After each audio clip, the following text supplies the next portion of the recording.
नमस्कार। एक आसान सा सवाल है। सवाल ये है कि अगर अमेरिका की आबादी हिंदुस्तान जितनी होती तो इस कोविड से कितने लोग वहाँ मौत के शिकार होते। हिंदुस्तान में मौत के शिकार हुए हैं लगभग 3 लाख से कुछ कम, और अमेरिका में 6 लाख। अगर अमेरिका की आबादी हिंदुस्तान जितनी होती तो इसका मतलब साफ है कि अमेरिका में 24 से 25 लाख लोग मौत के शिकार हुए होते। अमेरिका यानी दुनिया में सबसे ज़्यादा चिकित्सा सुविधाओं से संपन्न देश। अमेरिका की तरह जहाँ भी चिकित्सा सुविधाएं बहुत ज़्यादा हैं वहाँ हर जगह यही हाल है, बहुत ज़्यादा मौतें हैं। भारत जितनी आबादी के अनुपात में अगर आप देखेंगे तो ताज्जुब कर जाएंगे, लेकिन आज विषय उसका नहीं है। ना तो मेरे कहने का यह अर्थ है कि चिकित्सा सुविधाएं नहीं होनी चाहिए, चिकित्सा सुविधाएं होनी चाहिए, लेकिन इस तरह की चिकित्सा सुविधाएं नहीं होनी चाहिए जिस तरह की हो रही हैं या बढ़ाई जा रही हैं, या जिसके लिए हमारे चैनल चीख चीख कर कह रहे हैं कि देश में डॉक्टर और अस्पताल बढ़ने चाहिए। तो दरअसल सेहत की सुविधाएं होनी चाहिए, चिकित्सा की सही सुविधाएं होनी चाहिए। लेकिन आज सवाल दूसरा है। सवाल दूसरा ये है कि मैं पिछले साल भर से जो बातें इस महामारी के बारे में कहता आ रहा हूँ उसको देख रहा हूँ कि एक एक कर सही साबित हो रही हैं। ये आश्चर्यजनक है। मैं ही नहीं, देश में और भी तमाम लोग हैं जो इस तरह की बातें कह रहे हैं। मैं जिनको जानता हूं, विश्वरूप राय चौधरी, वे भी इस तरह की बातें कह रहे हैं। और भी कुछ लोग कह रहे होंगे जिनके बारे में मैं नहीं जानता हूं। और मैं क्या साल भर से कह रहा था? साल भर से मैं ये कह रहा था कि इस बीमारी का जो नेचर है, जो इसके लक्षण हैं, वे सब इस तरह के हैं कि इसका इलाज बहुत आसानी से हो सकता है। होम्योपैथी और नेचुरोपैथी में बहुत आसानी से लोगों को बचाया जा सकता है। लेकिन वास्तव में मौतें बीमारी से नहीं बल्कि गलत इलाज की वजह से हो रही हैं। आप इसके 2-3 उदाहरण आराम से देख सकते हैं। एक उदाहरण तो ये है कि जब शुरू में महामारी आई तो डर लगा और तमाम अस्पतालों ने अपने डॉक्टरों को कहा कि बचने के लिए हाइड्रोक्सीक्लोरोक्वीन का नियमित सेवन कीजिए। इम्यूनिटी बढ़ाने के नाम पर हाइड्रोक्सीक्लोरोक्वीन दी गई, और जब महीने भर खा लिया तो कई लोगों को हार्ट अटैक आ गया और कई की मौत हो गई। तो इसके बाद इसको रोका गया। इसी तरह से रेमडेसिविर, जिसकी कालाबाजारी खूब हुई है, उसके बारे में अब बात साफ हो गई कि इससे जान बचती नहीं है, उल्टा कई बार ये जान ले सकती है। इसी तरह से दिल्ली सरकार ने एकदम पुख्ता इलाज की व्यवस्था मानकर प्लाज्मा बैंक बनाने की बात करनी शुरू कर दी थी। अब प्लाज्मा पर भी सवाल आ गया और ICMR ने इसे अपनी गाइडलाइन से बाहर कर दिया है। इसका मतलब यह भी जान नहीं बचा रही थी। आप सोच सकते हैं स्थिति क्या है। जब केवल यह कहा गया कि ये चीज़ें जान नहीं बचा रही हैं, खतरा है, तो दरअसल खतरा सिर्फ खतरा नहीं है, खतरे का सीधा मतलब है मौत। इसका मतलब इन दवाओं की वजह से मौत हो रही थी, जिस बात को साफ साफ नहीं कहा जा रहा है। कोई भी मरीज अगर 1 महीने तक इन दवाओं को खाने के बाद बच गया तो यही कहा जा रहा था कि इन दवाओं ने बचा लिया, जबकि बात उल्टी थी। हमारे जैसे लोगों को समझ में आ रही थी। बात उल्टी ये थी कि जो व्यक्ति 10 दिन में बचाया जा सकता था, इन दवाओं की वजह से 1 महीने तक उसको झेलना पड़ा। इसी तरह से आप देखिए डॉक्टर के अग्रवाल, जो बहुत अच्छे इंसान थे, बहुत बड़े डॉक्टर थे और बहुत सस्ता इलाज का तरीका वो लगातार प्रचारित कर रहे थे। उन्होंने डेक्सोना या कुछ आसान सी दवाएं, आसान से स्टेरॉइड का प्रचार किया कि इनसे जान बचाई जा सकती है और बहुत आसानी से इलाज किया जा सकता है। लेकिन वैक्सीन की 2 डोज लेने के 2 महीने बाद वो संक्रमित हुए और अंत में इन दवाओं ने उन पर भी कोई काम नहीं किया, हमारे बीच से वो चले गए। इसका मतलब ये दवाएं जिनको कहा जा रहा है कि इलाज हैं, वे इलाज हैं नहीं। कुछ लोग बच गए तो अंदर से मजबूत थे, जो कमज़ोर थे वे जो है नहीं बच पाए या उनकी मौत हो गई।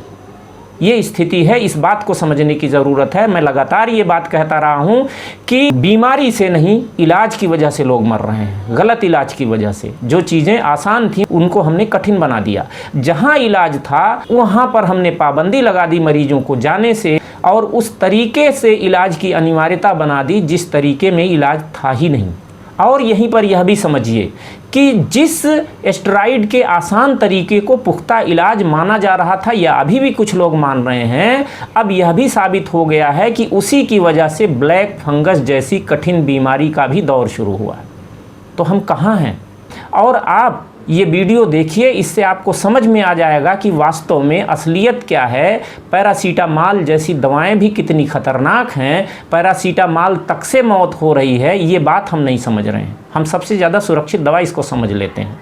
यहाँ एक सवाल ज़रूर हो सकता है, कोई भी कह सकता है कि पैरासीटामॉल तो दशकों से इस्तेमाल हो रही है बुखार के लिए, वहाँ तो मौत नहीं हो रही थी, इसमें कैसे आप कह सकते हैं कि इसी की वजह से मौतें हो रही हैं। तो इस बात को समझिए आप कि पैरासीटामॉल या डोलो जैसी जो दवाएँ हैं, नुकसान वे पहले भी करती थीं, लेकिन अगर वायरस या बैक्टीरिया या बीमारी का क्षेत्र शरीर में कुछ और है जहां की तुरंत जान जाने का खतरा नहीं है, तो खतरा सीधे सीधे दिखाई नहीं देता है। मान लीजिए वायरस या बैक्टीरिया हृदय पर हमला करता है, त्वचा पर हमला करता है, या लीवर पर हमला करता है, या किडनी पर हमला करता है, तो ये चीज़ें कई कई साल तक इतनी आसानी से डैमेज नहीं होती हैं, धीरे धीरे इनका नुकसान होता है। तो ये दवाएँ नुकसान तो करती हैं, इसी नाते ठीक होने के बाद हम महीनों महीनों कमज़ोरी झेलते रहते हैं, त्वचा हमारी डिस्टर्ब होती है, लेकिन हमें तुरंत पता नहीं चलता क्योंकि जान नहीं चली जाती है। अब आज का मामला फेफड़े का है, इस नाते जब ये दवाएं नुकसान करती हैं, फेफड़े पर जब खतरा आता है, फेफड़ा जाम होने लगता है, तो सांस हमारी पहले दिन से ही या दूसरे दिन से ही भारी होने लगती है। और इतना जाम हो जाए फेफड़ा कि सांस ही नहीं आ जा पाए, तो जाहिर सी बात है हमारी जान निकल जाएगी। तो कुछ ही दिन में जान से हाथ धोना पड़ रहा है। इस नाते यहाँ समझा जा सकता है कि ये दवाएँ वास्तव में खतरनाक। तो मेरे ख्याल से ये वीडियो आप देखेंगे तो आपको असलियत पता चलेगी। यहीं पर यह भी सावधानी कर लेने की ज़रूरत है कि अगर हम अनाप शनाप दवाएं ज़्यादा खाएंगे तो बात साफ यह भी सामने आने लगी है कि अगर तीसरी लहर आई तो ऐसे ही लोगों के लिए ज़्यादा खतरा बनेगी जिन्होंने तमाम दवाएँ खा कर अपनी इम्यूनिटी बहुत ज़्यादा कमज़ोर कर ली है। आप यह वीडियो देखिए, अमेरिका की एक एमडी और भारत के एक एक्सपर्ट ने अपनी राय रखी है, इससे आपको सारी बात आसानी से समझ में आ जाएगी। नमस्कार दोस्तों, पंजाब केसरी नवोदय टाइम्स टीवी में आप सभी का स्वागत है। पूरे देश भर में बल्कि दुनिया भर में कोरोना का कहर चल रहा है। अलग अलग प्रयोग हो रहे हैं, दिल्ली में प्रयोग हो रहे हैं, दुनिया के अलग अलग देशों में प्रयोग हो रहे हैं और अमेरिका में भी कई प्रयोग हुए हैं। अब सवाल ये उठता है कि जब बुखार आए तो क्या बुखार को उतरने के लिए कोई मेडिसिन देनी चाहिए, दवाइयां देनी चाहिए?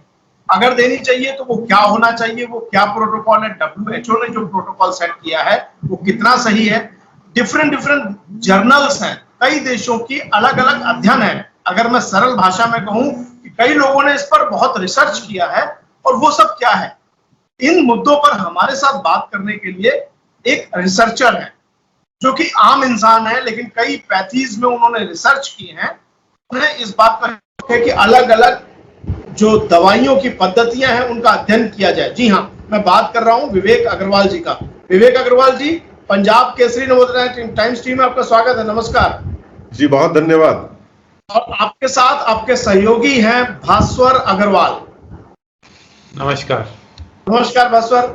और हमारे साथ इस चर्चा में महत्वपूर्ण कड़ी जो है वो जुड़ रही है अमेरिका से डॉक्टर अनु गर्ग। डॉक्टर अनु, नमस्कार। नमस्कार।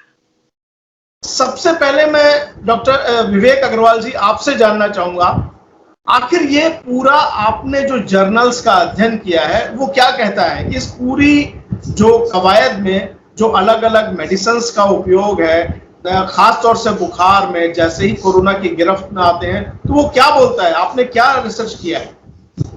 देखिए अनिल जी, क्या है कि पिछले एक वर्ष से हम बड़े आश्चर्यचकित थे कि ये 100-101 बुखार और थोड़ा सा गला खांसी होने पर और लोगों की डेथ हो रही है, लोगों को मृत्यु हो रही है।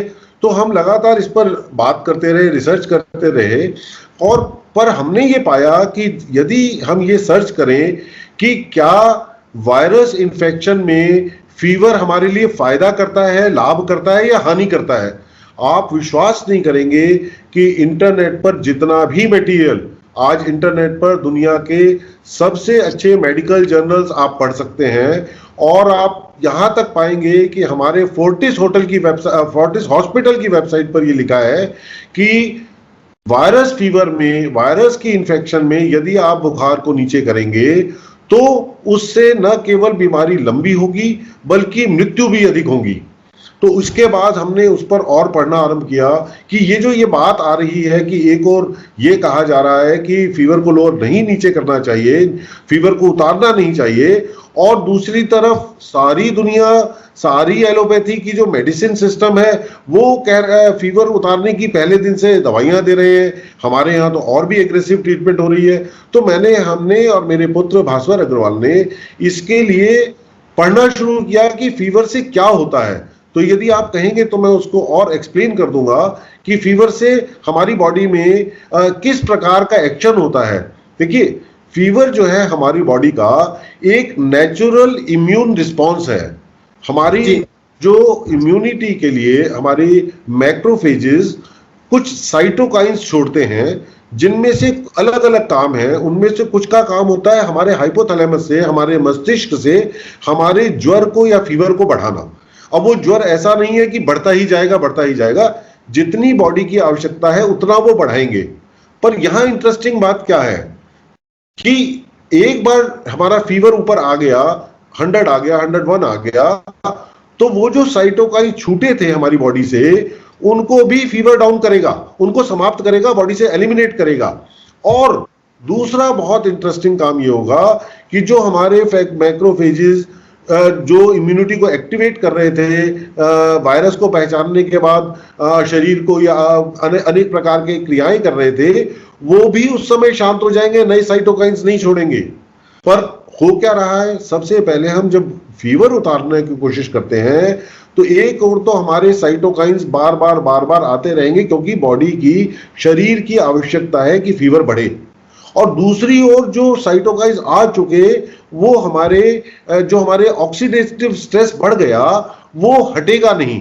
और क्या होता है जब हमारा ये ऑक्सीडेटिव स्ट्रेस क्या है, इसको यदि मैं सरल भाषा में समझाना चाहूं तो वो ये है कि मान लीजिए हम लोहे को खुले पानी या हवा जहां लग रही है वहां छोड़ दें तो उसमें जंग लगना आरंभ हो जाता है। तो हम उसको पेंट लगा के जब रखते हैं तो उस पर जंग नहीं लगता और हमें साल 2 साल में उसको फिर पेंट करना पड़ता है। अब जब हमारी बॉडी में भगवान ने ऐसा सिस्टम बनाया है कि शरीर में कि एक और ऑक्सीडेशन होगी, हमारी इम्यूनिटी एक्टिव होगी, तो दूसरी ओर उसको शांत करने वाले तत्व हमारी बॉडी में, हमारे शरीर में हैं। और उनमें से एक है बहुत इंपॉर्टेंट जो पूरे शरीर में है, बहुत अधिक मात्रा में है, GSH, जिसका नाम है ग्लूटाथियोन। और आपको एक बड़ी आश्चर्य करने वाली बात, बहुत ही हैरान हो जाएंगे आप कि जब हम पैरासीटामोल से फीवर नीचे करते हैं तो पैरासीटामोल उस GSH को भी कम करती है, जिससे क्या हो रहा है कि एक और हम आग बढ़ा रहे हैं और एक और उसको जो बुझाने वाला तत्व है उसको भी कम कर रहे हैं। उससे साइटोकाइन स्टॉर्म जैसी स्थिति बन रही है और उससे इन्फ्लेमेशन हमारे लंग्स में आ रही है और उससे हमारी खून का थक्का जमने की स्थिति भी बन रही है। एक लास्ट डॉक्टर अनु, हम अगर यहीं से शुरुआत करते हैं कि पैरासीटामोल या यूं कहें कि जो भी दवाइयां हैं जब हम कोरोना में खाते हैं तो क्या वो इस तरीके से रिएक्ट करती हैं? जी बिल्कुल। आपका अपना एक्सपीरियंस क्या कहता है?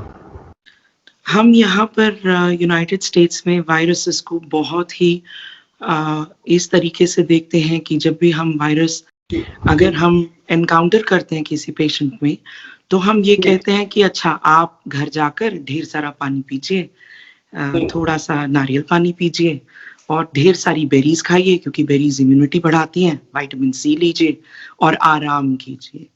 वाई? बिकॉज हम ये समझते हैं कि इम्यूनिटी को बूस्ट करना बहुत जरूरी है।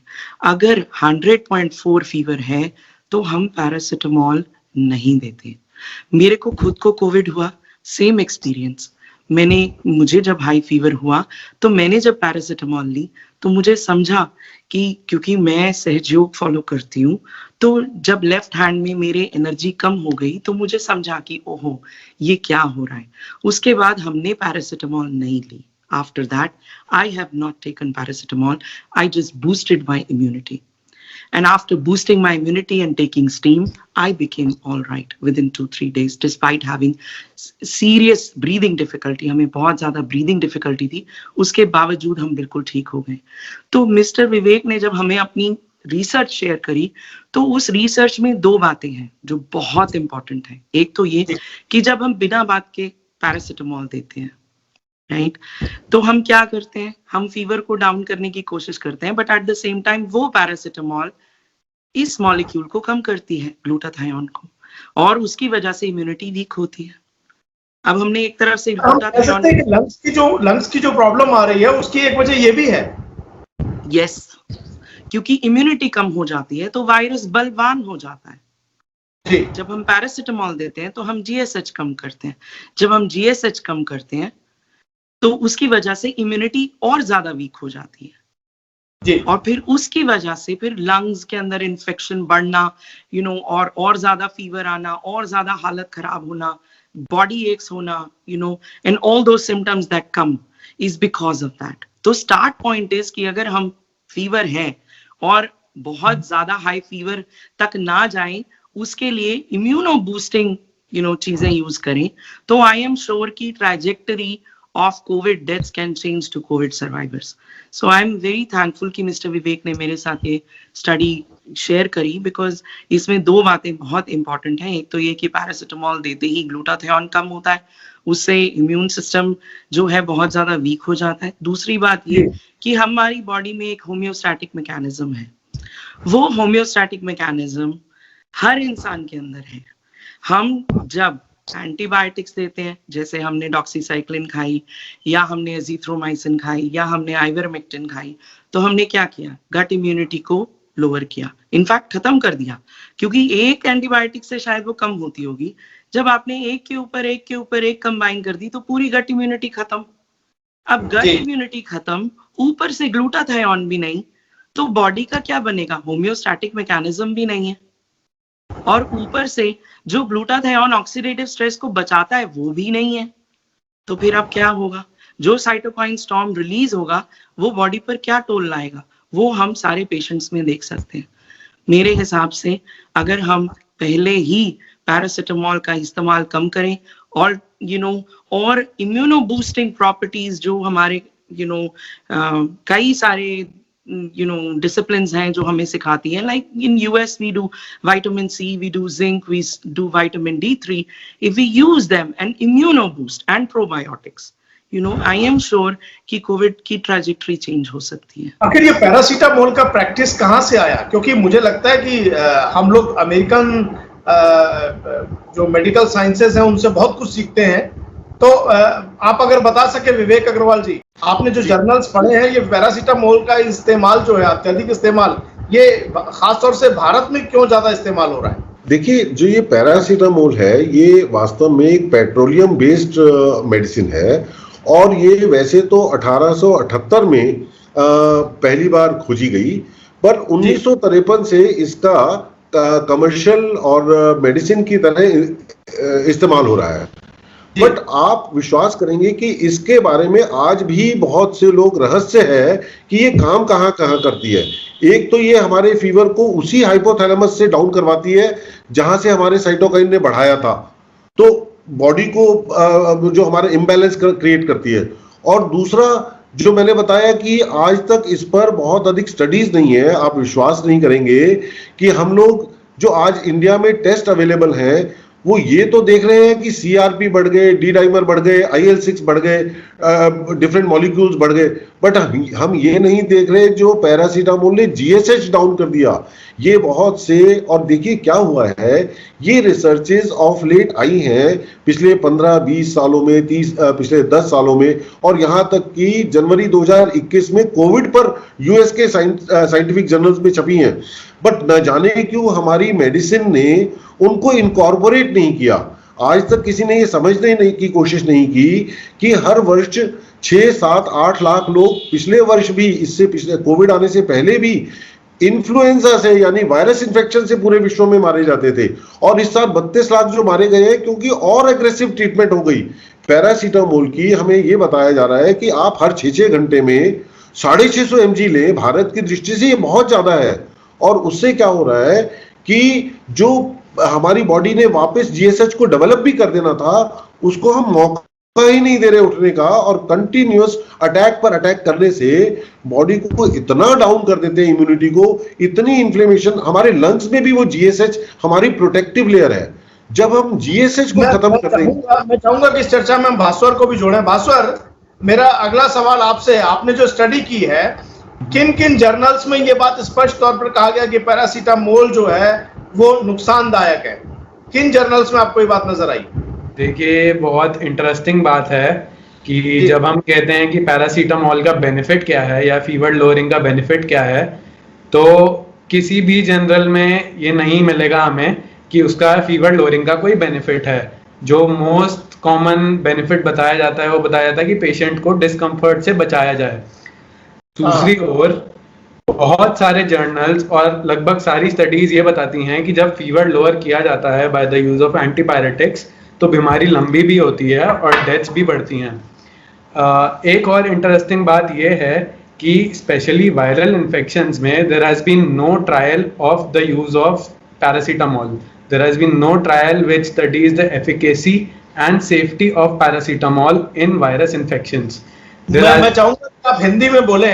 दर्शकों जो भास्वर कह रहे हैं वो ये कह रहे हैं कि पैरासीटामोल को लेकर के कोई अध्ययन नहीं किया गया है, कोई स्थापित परंपरा नहीं है। ये डॉक्टर्स की अपनी हिंदुस्तान में प्रैक्टिस है। डॉक्टर अनु, मैं ठीक कह रहा हूँ? बिल्कुल। पैरासीटामोल की एक बहुत इनोसेंट गुडविल है, सही नहीं है जी। पैरासीटामोल की एक बहुत इनोसेंट गुडविल है और मेरे ख्याल इसी कारण कोई भी clinical trial specially virus infection में इसकी सेफ्टी और एफिकेसी के लिए नहीं किया गया है। और दूसरी ओर एनिमल्स में जो ट्रायल किए गए हैं उसमें साफ तौर पर झलकता है कि पैरासीटामोल के यूज से मॉर्बिडिटी भी बढ़ रही है और मोर्टेलिटी भी बढ़ रही है। तो एक ये बहुत ज़रूरत है इस टाइम कि इस पे इन्वेस्टिगेशन हो और एक रिसर्च करी जाए जिससे इसकी सेफ्टी और एफिकेसी का पता चले। डॉक्टर अनु, ये भास्वर ने बहुत बड़ी बात कही है कि पैरासीटामोल से जो है वो बहुत ज्यादा समस्याएं बढ़ रही हैं, लोगों की डेथ्स बढ़ रहे हैं, लंग्स के केसेस बढ़ रहे हैं, जैसा कि इनकी बात का जो अर्थ निकल करके आता है। तो आपको क्या लगता है जब बुखार 101 से ऊपर हो तो उसको कैसे काबू किया जाए? पैरासीटामोल की डोज कम की जाए और दूसरे ऑप्शंस क्या हो सकते हैं? देखिए, जो हमें समझता है, जो यूएस में हम प्रैक्टिस करते हैं कि 100.4 से अगर फीवर ऊपर है तो ही पैरासीटामोल दें। और मेरे एक्सपीरियंस में, मुझे इतने साल हो गए प्रैक्टिस करते हुए, मैंने ये देखा है कि जैसे मान लीजिए 100 बुखार है, 101 बुखार है, एक डोज पैरासीटामोल ली, उसके साथ साथ हमने इम्यूनो बूस्ट करा। तो जैसे ही इम्यूनो बूस्ट करा, वही विटामिन सी दी, हमने कहा खूब सारी बेरीज खाइए, गेटरेट पीजिए, घर में आराम कीजिए, तो पता चला फीवर अपने आप ही नहीं आया वापस, क्योंकि वो होम्योस्टैटिक बैलेंस जो है वो बेहतर हो गया। और हमारे यहाँ पर इतनी डोजेस नहीं दी जाती है बिल्कुल भी। अगर फीवर नहीं है तो पैरासीटामोल खानी ही नहीं है। अच्छा। और दूसरी बात, हम लोग यहाँ पर देते हैं 325 मिलीग्राम, 500 तो नहीं देते हैं बिल्कुल भी, उससे तो बहुत नुकसान होता होगा। और अगर देनी भी पड़े तो ये है कि मेरा एक्सपीरियंस ये कहता है कि मैं जब खुद बीमार हुई तो मुझे जब फीवर आता था, तो क्योंकि फर्स्ट डोज से मुझे समझा कि क्या हो रहा है, तो उसके बाद मैंने पैरासीटामोल नहीं ली। मैंने अपने यहाँ आइस पैक रखा। अगर हम भारत की बात करें, जी हम वही बता रहे हैं। आइस पैक रखे, यहाँ पर आइस पैक रखे, आर्मपिट्स पे आइस पैक रखे, थोड़ा यहाँ पीछे आइस पैक रखे, ग्रोइन पर आइस पैक रखे, या ठंडे पानी की पट्टी करें, यानी नॉर्मल वाटर की, आइस वाटर की नहीं। उससे GSH जो इनकी स्टडी मुझे बताती है, जो मैं प्रैक्टिस कर रही हूँ, वो एविडेंस आई एम श्योर जब हम रिसर्च करेंगे तो वो पक्का सामने निकलेगी। अगर हमने पैरासीटामोल यूज ही नहीं करी और हमने ऑल्टरनेटिव तरीके यूज करें तो हम उस चीज से ही बच जाते हैं कि ग्लूटाथियोन कम हो और हम ऑक्सीडेटिव स्ट्रेस में जाएं। जी जी। मुझे लगता है हमारी इस बातचीत का एक बहुत बड़ा पहलू ये निकल करके आया है कि जब भी बुखार 101 से ऊपर हो तो पैरासीटामोल ना लेकर के सबसे पहले ठंडे पानी की पट्टियां करें, जो भारत में बहुत प्रचलित है और पूरी दुनिया में प्रचलित है। पैरासीटामोल को लेकर एक रिसर्च की जरूरत है कि वो कितनी घातक है और कितनी सही है, कितनी उचित है।